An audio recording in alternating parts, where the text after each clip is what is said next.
Bom dia, professores. Perdão, vou tirar aqui a minha máscara. Bom dia, professores. Tudo bem? Como é que está? Eu sou Mário Augusto, gestor do Conviva. Nós vamos hoje falar sobre preconceito e discriminação. Temos aqui a Raquel Rodrigues, do SINC, que vai trabalhar conosco também. Vamos falar sobre preconceito e discriminação. Raquel, dê seu bom dia. Seja bem-vinda.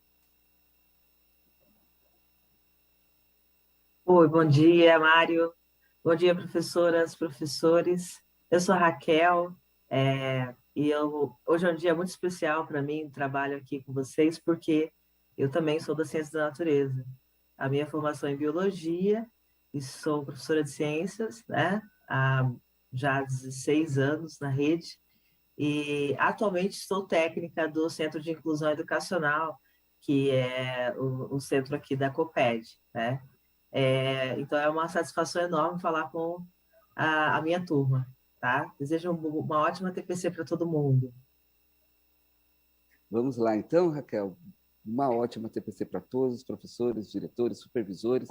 Vamos lá. Primeiro slide, por favor. Nós vamos falar, então, de preconceito e discriminação, mas nós temos que antes lembrar que nosso olhar para a rede deve ser sempre no seguinte momento, de que eu tenho que olhar cada escola como um ser vivo e pulsante. Assim como eu olho cada aluno, eu, professor, sei das individualidades de cada aluno, dos seus potenciais e das possibilidades de cada um. Quando eu sei e tenho esse olhar empático, eu consigo reconhecer esse ser pulsante. A gente, em escala crescendo, né, e a gente sabe o que é a Secretaria da Educação. Eu queria dizer que todos nós temos uma diversa gama de características. E essas diversas gramas, essas diversas camadas e características presentes e manifestas, né, nos tornam diferentes. E essas diferenças não podem nos paralisar e nos inviabilizar na relação com o outro. Então, quando a gente traz esse tema, que é, na verdade, nós vamos aqui dar uma receitinha de bolo, eu devo pensar assim, eu devo não pensar assim, nós estamos aqui para promover uma reflexão somente sobre a atuação, sobre a nossa atuação frente à realidade que se apresenta dentro da sala de aula. Então, nós temos que olhar nossos alunos e olhar a gente mesmo com um olhar empático. Voltando ao slide, por favor. Bom, como qualquer grupo, sempre vai ter conflito. Qualquer conflito é presente nas relações humanas. Não é que ele não deva acontecer. A gente tende a achar sempre que os conflitos devem ser banidos. E não, os conflitos nos fazem crescer. Porém, ele deve ser visto de uma maneira proativa.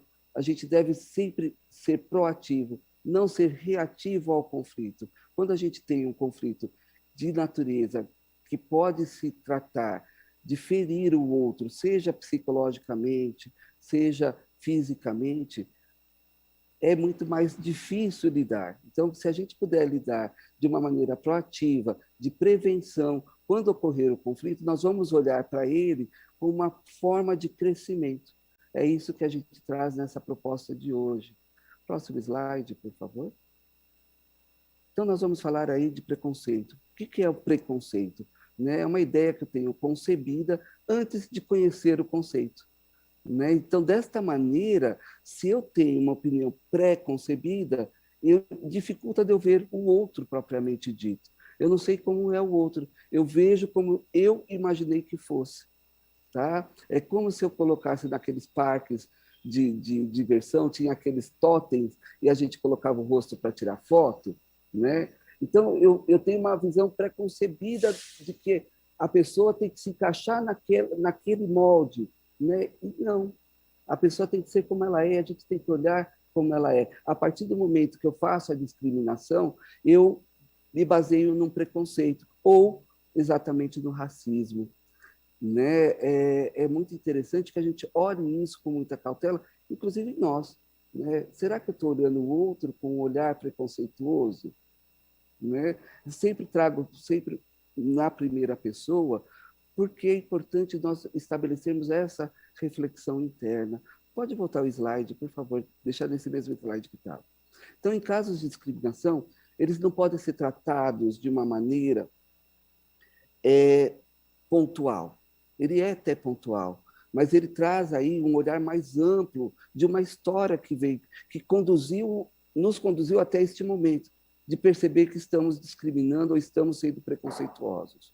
Né? Não é só um fato assim, é pontual. Não, traz uma história, uma realidade que nos conduz até aqui. Nós não nascemos hoje, nós nos construímos até hoje. Né? Então, próximo slide, por favor. Da mesma forma, acontece no bullying. Né?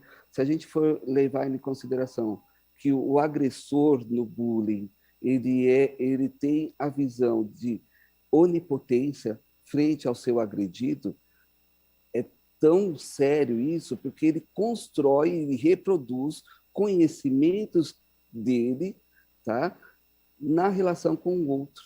E o bullying pode ser uma questão individual ou pode revelar também, aí, como eu disse lá no começo, né, um problema social, que pode ser nada mais do que um reflexo. Né? Lembrando que uma escola é uma micro-relação. Né? Ela reproduz e traz aí, ela é permeada por conceitos sociais. Nós somos seres sociais e trazemos para os nossos ambientes aquilo que nós nos construímos. Então, quando a gente tem essas situações de bullying, por exemplo, né, nós temos que olhar também que o agressor está reproduzindo algo da construção dele, e cabe a nós trazermos isso à consciência, trazer isso à tona, não encarar como algo simplesmente pontual. Tá ok? Próximo slide. Bom, então nós vamos falar de diversas formas de discriminação e que elas se apresentam. Tem aí raça, etnia, diferenças linguísticas, sotaque, deficiência, gênero, orientação sexual, nacionalidade, religião, poder aquisitivo, né? É muito comum a gente falar assim, mas você é da escola do centro da cidade, então você tem umas grandes vantagens, só que no centro da cidade, por exemplo, numa realidade aqui como São Paulo, às vezes a realidade da clientela economicamente é muito mais baixa do que alguém que está na periferia de São Paulo. E isto deve ser também considerado pelo ambiente que nós estamos, do ponto de vista de poder aquisitivo. Né? Os alunos, às vezes, usam, né, esse meio, né, para usar de preconceito e discriminação entre seus pares. E a gente tem que olhar isso com cautela, até com um olhar empático mesmo. Né? O que nós podemos fazer para nos tornarmos tolerantes e, ainda mais, olhar com cautela o outro. Tá ok? Vamos lá? Próximo slide. Bom, existe uma prática educativa que está presente em todos os componentes curriculares. Nós temos que enfrentar isto, nós temos que olhar isso, nós temos que construir conceitos que nos garantam a equidade entre as pessoas. Lógico, vai existir diferenças, vão existir várias questões, mas nós, enquanto professores, temos que ter cada vez mais o trabalho de nos conscientizar sobre o quanto esses preconceitos e as discriminações nos perpassam. Próximo slide. Então, a partir do conhecimento como um meio e não como um fim, os estudantes vão vivenciar situações que vão combater automaticamente o preconceito e a discriminação, seja na escola ou na vida, a partir do momento que nós, professores, temos a consciência sobre isso. Tá? Passo a palavra para a Raquel. Raquel? Estão ouvindo bem? Sim. Legal. Mais uma vez, bom dia, professoras, professores.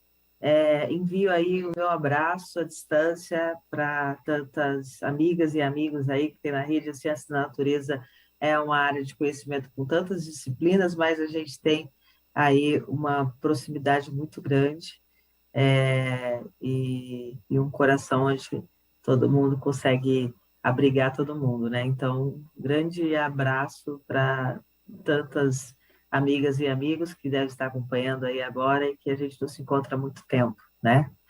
É, e aí, eu me sinto muito próxima nessa questão que o Mário, já à frente do Conviva, propôs para hoje, no sentido de que como que a gente, né, como professor de ciências da natureza, com a formação ali em biologia, física, química, matemática, como que a gente vai trabalhar isso lá em sala de aula, né? Isso não é uma coisa para a turma lá das humanidades, ou até mesmo da linguagem, como que vai ser isso? E aí, hoje, essa conversa com vocês, eu quero muito falar nesse detalhamento também, né? No sentido da gente se ajudar como profissionais de educação formados para o ensino das ciências naturais, das ciências físicas e biológicas, né? E a primeira coisa que eu vou fazer aqui é eu vou falar alguns nomes. Então, esses nomes, alguns que eu vou dizer são Angela Davis, Bell Hooks, Grada Quilomba, Chimamanda, não sei se vocês conhecem esses nomes, já ouviram falar, Ruki Emiketa, Abdias Nascimento, Nilma Gomes, Lélia Gonzalez. Esses nomes, se você nunca ouviu falar de nenhum deles, se ouviu falar de dois, de um, dois, de metade, de todos, são nomes de pensadoras e pensadores pretas e pretos que têm influenciado fortemente o mundo, né? Principalmente pensando aí as questões étnico-raciais em diversas áreas, mas principalmente discutindo aí essa questão de sociedades fundadas, estruturadas no racismo. Então, falei de alguns nomes que são de conhecimento mundial, mas também de nomes muito importantes, inclusive para chegar ao dia de hoje. Professora Lélia Gonzalez, professora Abdias Nascimento, professora Nilma Gomes, são nomes que vêm construindo lá desde a década de 40, de 50, uma série de intenções e organizações aí que vão combinar em uma série de políticas públicas. E uma delas, a gente vai falar aqui, que é a educação das relações étnico-raciais, tá? Mas não só isso. Então, fica aí a dica desses nomes e vai procurar um pouco saber sobre essas autoras e esses autores, porque eles têm obras, têm produções maravilhosas que a gente precisa conhecer para ontem, tá? Agora eu vou trazer um outro dado aqui para vocês, e a partir daí a gente vai pensar um pouco aqui sobre isso, né? Vou trazer para vocês alguns números sobre o PNAD, a Pesquisa Nacional por Amostra de Domicílio de 2019, no que diz respeito à educação, né?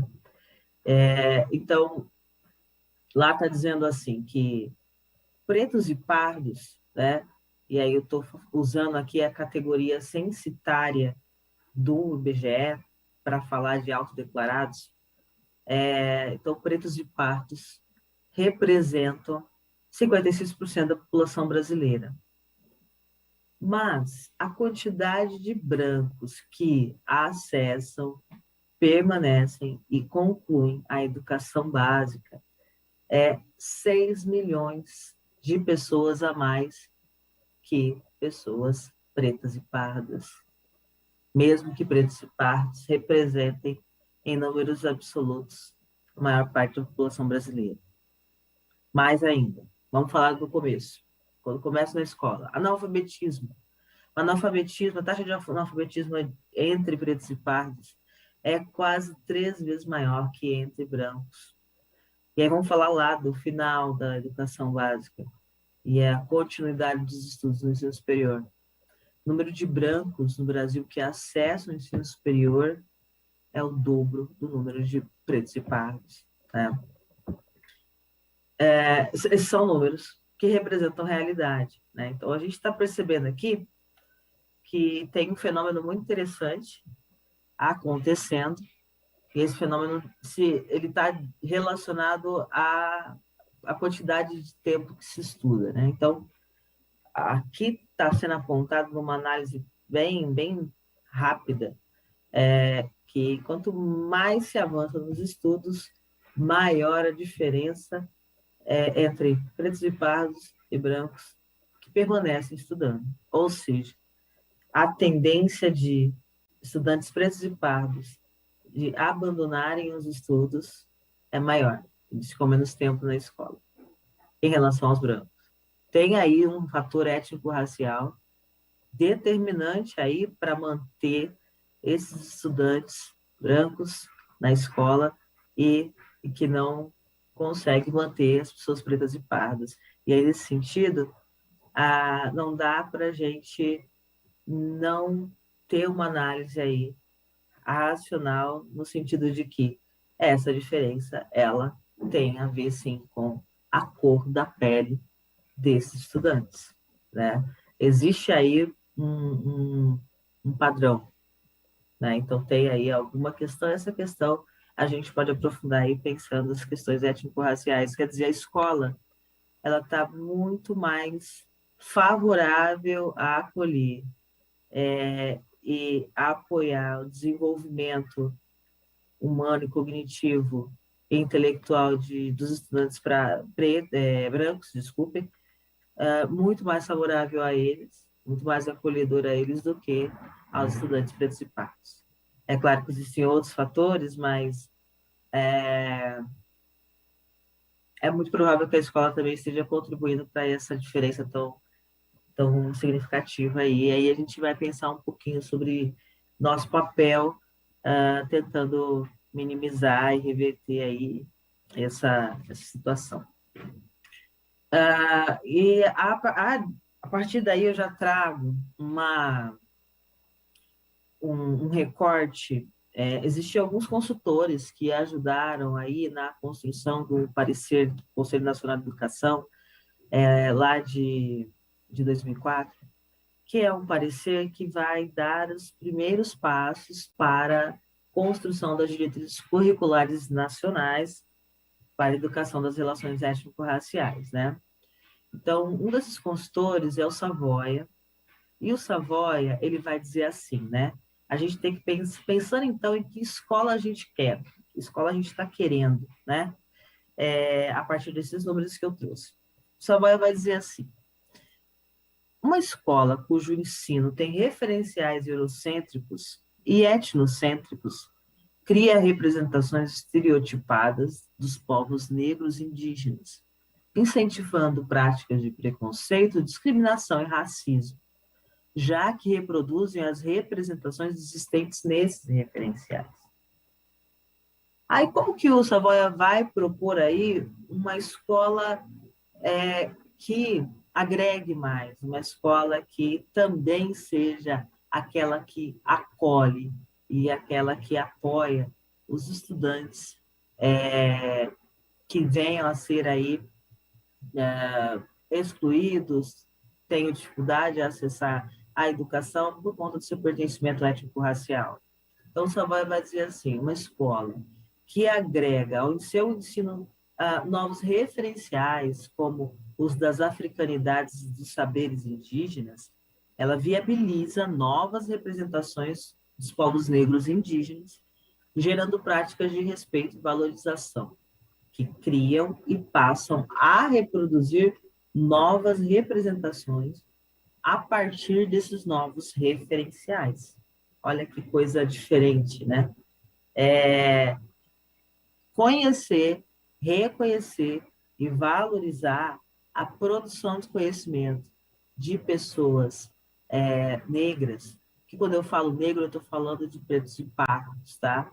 E aí, nesse caso, eu estou usando a palavra negro para me remeter, segundo a professora Nilma Gomes mesmo disse, à dimensão cultural, né? Linguagem, tradições, religião, ancestralidade, e as características fenotípicas que são socialmente aí atribuídas àqueles classificados como negros, né? Que são os pretos e pardos, de acordo com as categorias censitárias do IBGE, como eu disse. Então, estou me referindo a negro dentro de toda essa construção aí social, sociológica de se pensar o negro, trazendo como referência a professora Nilma Gomes, né? Então, quando eu valorizo a produção e a colaboração de autoras e autores negros, eu estou trazendo novos olhares para dentro da escola, novas possibilidades de pensar o saber, né? A produção do conhecimento e o compartilhamento desse conhecimento, que é para além daquele etnocentrado e eurocentrado. Agora, é bem desafiador, né, para seres da natureza pensar o conhecimento como seja aquele lá que está ali no centro de produção, que para nós seria o único centro de fonte de conhecimento que é a Europa, mas não é. Uma outra TPC, o Mário disse, né, a gente tem que pensar a partir de quais pontos de vista a gente está ouvindo essa história, né? E até agora a gente só ouviu de um lado, que é o lado do homem branco europeu. Agora a gente precisa pensar também nessa história contada de outros povos, de outras populações, de outras etnias, principalmente aquelas dessas próprias populações, quer dizer, as populações africanas tiveram suas histórias contadas pelas pessoas brancas. Vamos ouvir agora os negros contarem a sua própria história? Acho que isso é mais legítimo.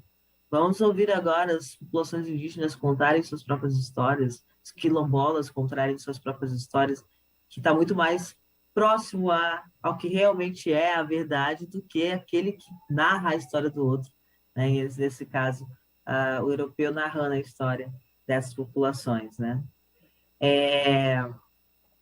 E aí, na escola, essa mudança de perspectiva e um novo olhar, novas representações, ela vai fazer muita diferença mesmo.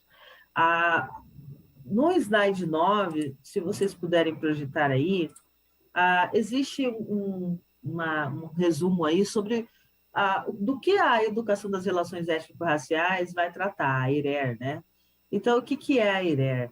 Ela é uma temática que atua aí em relação aos grupos que se definam etnicamente aí como negros, indígenas, mas não só, né? Também asiáticos, africanos, quilombolas, latinos, ciganos, migrantes internacionais e demais segmentos aí de estudantes, tá? E aí, públicos esse que têm aí encontrado a dificuldade em acessar e permanecer na escola, dado aí o seu pertencimento étnico-racial, como eu já havia falado, e que aqueles números lá do PNAD corroboram, né? E aí, no slide 10, eu trago aí, ipsiliteris, um recorte daquele parecer que eu falei para vocês, que é do Conselho Nacional de Educação, o parecer 3 de 2004, que ele vai dizer das intencionalidades de ensino da educação das relações étnico-raciais. Então, o que é a IRER, né? O que é a educação das relações étnico-raciais?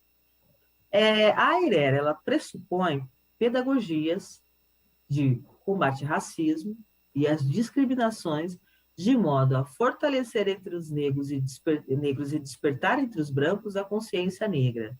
Mas como assim, né? A explicação vem a seguir aqui. Entre negros, oferecerão conhecimentos e segurança para orgulharem-se da sua origem africana. E, a partir daí, grifo meu, mirarem-se aí positivamente a essa origem, né? Se vendo representados em todo esse processo aí de construção do conhecimento, né? E para os brancos, permitirão que identifiquem as influências, a contribuição, a participação e a importância da história da cultura dos negros e indígenas no seu jeito de ser, ver, se relacionar com outras pessoas. Então, para os estudantes brancos, vai abrir aí uma nova possibilidade de pensar. Existe uma contribuição de pessoas negras, aqui na minha escola isso está sendo trabalhado, né? E aí as pessoas brancas começam a tomar consciência de que os grandes pensadores negros tiveram muita influência na aprendizagem deles também, né? E isso começa a mudar toda essa estrutura aí, já posta nessa sociedade fundada no racismo estrutural, né? Não só no racismo, no machismo estrutural, no racismo estrutural, né? Que permeia aí todos os espaços e representações da sociedade. Ok. E aí, agora eu vou falar um pouquinho sobre a ERER na nossa sala de aula, no ensino. Deixa eu ver aqui que eu tenho minha colinha, eu vou pegando uma coisa ou outra. Então eu vejo, será que eu vou pegar isso aqui agora? Tá. Isso aqui, então, não quero. Isso aqui eu vou usar. Isso aqui eu vou usar, que são as coisas a mais que a gente vai pegando. Vou trazer isso para a turma olhar. Tá, Raquel, mas como é que ERER está lá no material que a gente trabalha cotidianamente, né? A gente tem as disciplinas do currículo paulista, ok? Quando você olha para as disciplinas do currículo paulista, quando você olha para o currículo paulista, você percebe que existe bastante articulação direta, tanto com as diretrizes curriculares estaduais de educação básica, né? Mas com as diretrizes curriculares nacionais, as DCN, né? Como eu disse para vocês, que são diretrizes voltadas para a educação das relações étnico-raciais e para o ensino de história e cultura afro-brasileira e africana, né? Essas diretrizes, elas tratam aí da história da cultura da África, dos africanos, afrodescendentes e indígenas no Brasil, tá? Eu tinha falado aqui já da professora Nilma Gomes, ela é uma das intelectuais aí, mulher preta, e uma das grandes influenciadoras, produtoras desse documento, que é um marco dentro aí do movimento negro e dentro das possibilidades de combate ao racismo e discriminação dentro da escola. Essas diretrizes curriculares, elas estão embasadas na Lei 10.639, que torna obrigatório o ensino de história e cultura africana, afro-brasileira e também de cultura, história dos povos indígenas, dos povos originários, e com a 11.000, né? Então, quando chega a 11.645, é colocado um trecho a mais no texto, e aí, além da obrigatoriedade, eu falo obrigatoriedade, gosto muito de frisar isso, é obrigatório porque é lei, né? Então, a gente precisa cumprir a lei, isso não é novidade, né? Então, lá na lei está dizendo da obrigatoriedade do ensino de história e cultura africana e afro-brasileira, e a 11.000 vem para colocar e também a obrigatoriedade do ensino da história e cultura indígena, certo? Essas diretrizes estão embasadas nessas leis, tá? E articuladas lá, as diretrizes curriculares estaduais, elas ajudam aí a contribuir, na contribuição aí, para que esse estudante negro e indígena, ele possa se reconhecer realmente, né? Pessoas que têm a mesma cor, pessoas que vêm da mesma origem que eu, também e ajudar o tanto quanto as pessoas que não têm a minha cor de pele na construção da sociedade, do que a gente sabe, do que a gente aprende. Parece, a gente não para pensar nisso, né? Mas isso é significante demais para o estudante, né? E principalmente para o estudante que não se vê reconhecido no livro didático, no material didático, né? Imagine, isso é muito importante, é essa a intenção dessas legislações. E quando você está lá trabalhando o currículo, isso aparece nas competências gerais, nas socioemocionais, nas competências específicas dentro das áreas de conhecimento, né? Vou passar o slide 12, por favor. Acho que antes do slide 12, eu vou falar aqui. Gente, do estúdio tá tudo ok, né? Eu nem estou olhando para vocês, estou olhando para o meu computador aqui. Tá tudo certo, né? Tá certo, Mário, beleza. Raquel, temos mais 5 minutos, tá bom? Tá bom, beleza. Eu quero falar aqui para vocês de duas coisas. Por exemplo, como é que a gente trabalha, Raquel, lá? Então, lá em Ciência da Natureza, como é que vai fazer isso lá na minha aula? Bem, gente, existe, por exemplo, a etnomatemática. Como povos originários pensam a matemática, como vários povos africanos pensam a matemática. É possível se trabalhar isso, né? No caso de química, por exemplo, vou dar exemplos bem práticos, tá? De repertórios aí de coisas que eu tenho lido e tenho entrado em contato e trouxe para vocês. A composição química de café, por exemplo, em determinado solo, e os saberes populares de populações aí tradicionais, tanto do Brasil, quilombola é uma população tradicional, e também nas populações africanas, né? África múltipla, são várias etnias, são vários tropos étnicos, como que o entendimento da composição do solo que essas populações têm vai decidir aí o que plantar e a qualidade daquele café, a qualidade daquele produto, né? A cultura indígena, ela entende o ensino das ciências naturais de modo muito mais, com muito maior propriedade que nós até. Sabe que Linnaeus, a estrutura do pensamento dele vai ficar muito mais robusta a partir do momento que ele entende como que os povos originários aqui na América do Sul, quando ele vem para cá, como que eles pensam, se estrutura seu pensamento para se relacionar com o que está ao seu redor. Isso vai influenciar muito o pensamento de Linnaeus, né? Então, olha só, essas coisas a gente não aprende, né? Essas coisas não aparecem, a gente também não leva para a sala de aula. Tem um trabalho que eu quero indicar para vocês. Primeiro, eu quero indicar um autor que eu gosto muito e que me ensina muito na minha prática como professora na área de ciências da natureza, que aguardem aí esse nome, professor Douglas Verranja Correia da Silva. Douglas Verranja. O professor Douglas, ele é o professor lá da Unifes, da Universidade Federal de São Carlos, e ele trabalha com o quê? Ele trabalha com a educação das relações étnico-raciais no ensino de biologia. Sim, olha que interessante. Pesquisa mais sobre ele, tá certo? Porque ele traz aí super novidades, ele é um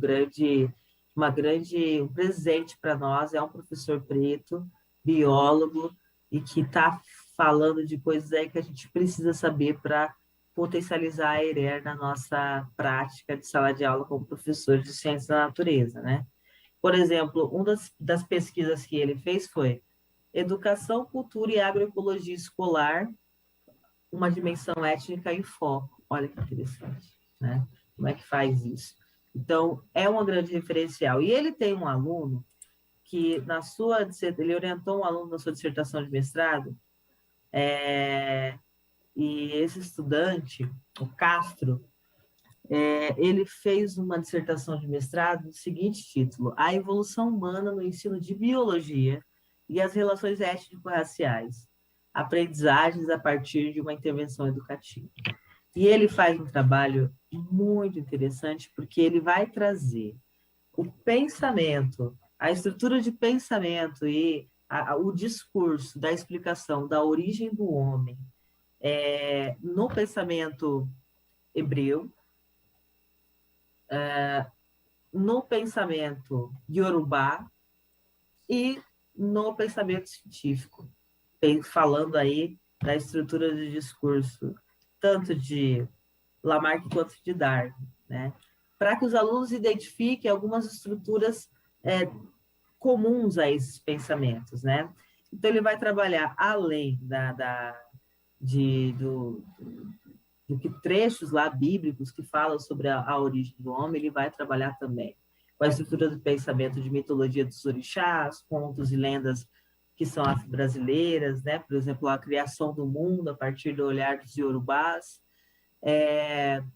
e também aí os escritos de Darwin e Lamarck para pensar o que pode ser comum aí a essa estrutura de como pensar a origem do homem, na visão dos povos hebreus, africanos e na visão científica, né? Então, olha que trabalho interessantíssimo que foi feito com os alunos.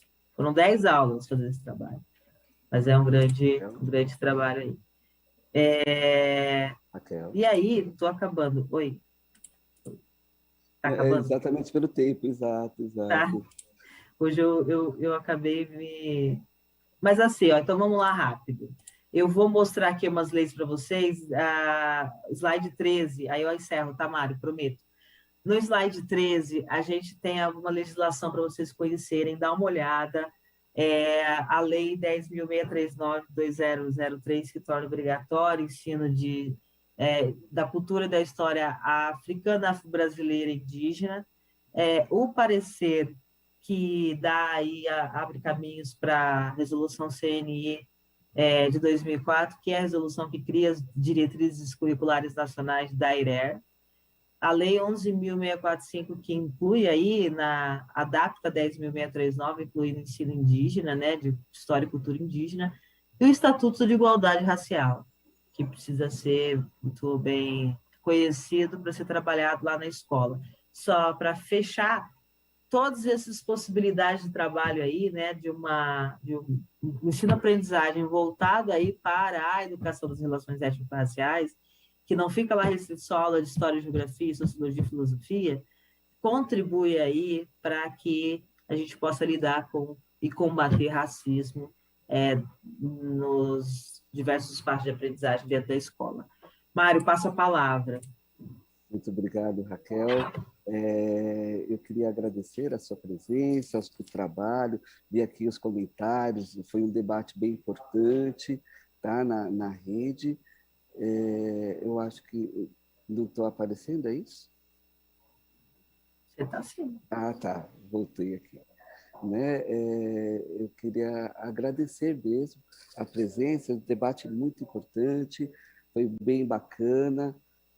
A gente precisa realmente repensar as nossas práticas, repensar o que nós promovemos com os nossos alunos, o que nós promovemos na unidade escolar, como lidar com tudo isso, né? Lembre-se sempre, professores, isso não é um momento para a gente somente aplicar na sala de aula, mas sim para a gente pensar entre nós, né? Fazer rodas de conversa, discutir com a equipe, lidar e fazer um olhar empático, né? Frente a situações, seja de preconceito e de discriminação, devemos olhar isto sempre com um olhar de empatia. É muito importante que nós tenhamos a empatia para todos esses temas, seja lá quais forem. Qualquer preconceito não é simplesmente um ponto focal a ser desconsiderado.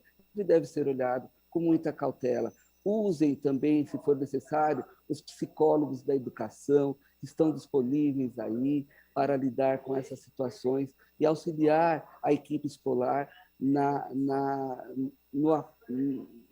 lidar, né, no manejo dessa situação de preconceito e discriminação. Então, eu quero agradecer muito a presença de todos. O debate que eu vi aqui no chat foi muito importante. Eu quero agradecer muito. Tenham todos um bom dia, bom trabalho para todos. Muito obrigado.